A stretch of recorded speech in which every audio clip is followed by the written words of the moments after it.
Vote তো মাত্র আরম্ভ হচ্ছে, এখন তো ভোট স্টার্ট হয়নি, কিন্তু তার মধ্যে আমরা 4-5 জন ভোটারের লাইন দেখতে পাচ্ছি। আর এখনো যা দেখছি খুব সুন্দর পরিবেশে ভোট হচ্ছে। দেখা যাক, আশা করি 5টা পর্যন্ত সুষ্ঠুভাবে এভাবে যাতে নির্বাচনটা শেষ করতে পারে। আইন শৃঙ্খলা রক্ষাকারী বাহিনীর সদস্যদের কয়েক স্তরের নিরাপত্তা রয়েছে, নিরাপত্তা বেষ্টনী নিয়ে সন্তুষ্ট কিনা? আমি আসলে বাইরে শুধু পুলিশই দেখতে পেয়েছি আর এলিট ফোর্স দেখলাম। মানে এটা তো আসলে যেহেতু আজকে এতগুলি শিল্পী এখানে আসবে, এই নিরাপত্তাটুকু কিন্তু আসলে আমার মনে হয় ঠিক আছে। কারণ উৎসুক জনতা কিন্তু আজকে জানে যে শিল্পী সমিতি ইলেকশন হচ্ছে, তো উৎসুক জনতা ঢোকারও চেষ্টা করবে, সেই ক্ষেত্রে নিরাপত্তা বাহিনী যা আছে সেটা নিয়ে আমরা সন্তুষ্ট।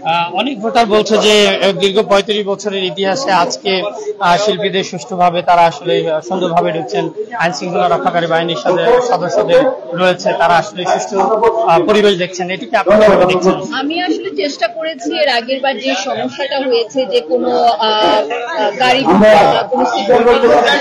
আসলে যেটা হয়েছে আমাদের গাড়ির ড্রাইভার থাকে, অনেকের সাথে সিকিউরিটি থাকে। যেমন আমি যদি আমার অপোজিশন প্যানেল ডিপজল সাহেবের কথা বলি, ওনার সাথেও অনেক সিকিউরিটি থাকে। তো এরা যদি না ঢুকে তাহলে তো আমার 1 ঘন্টা এখানে থাকাটা অনেক মুশকিল। সেখান থেকে আমরা এগুলা খুব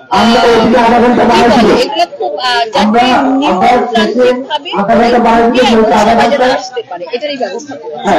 আপনার প্রতিদ্বন্দ্বী খুব একজন খল অভিনেতা, অনেকে বলছে খুব ভালো মনের মানুষ, সবাইকে সহযোগিতা করে, তার সাথে প্রতিদ্বন্দ্বিতা করতে কোনো ভয় কাজ করছে কিনা? না, আসলে তার সাথে প্রতিদ্বন্দ্বিতা করতে কোনো ভয়ে কাজ করছে না। কারণ কি, দেখেন, আপনি প্রথমেই বলেছেন ভালো মনের মানুষ, ভালো মনের মানুষের সাথে প্রতিদ্বন্দ্বিতা করতে কখনোই মানে কোনো প্রবলেম হয় না।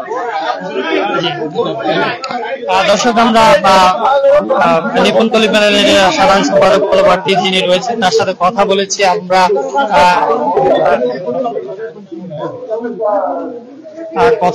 আমরা আসলে জানার চেষ্টা করেছি তাদের যে প্রত্যাশা, সেই প্রত্যাশা আসলে কতটা পূরণ হবে, তবে আশাবাদী সবকিছু মিলিয়ে আমরা সেটি দেখতে পেরেছি।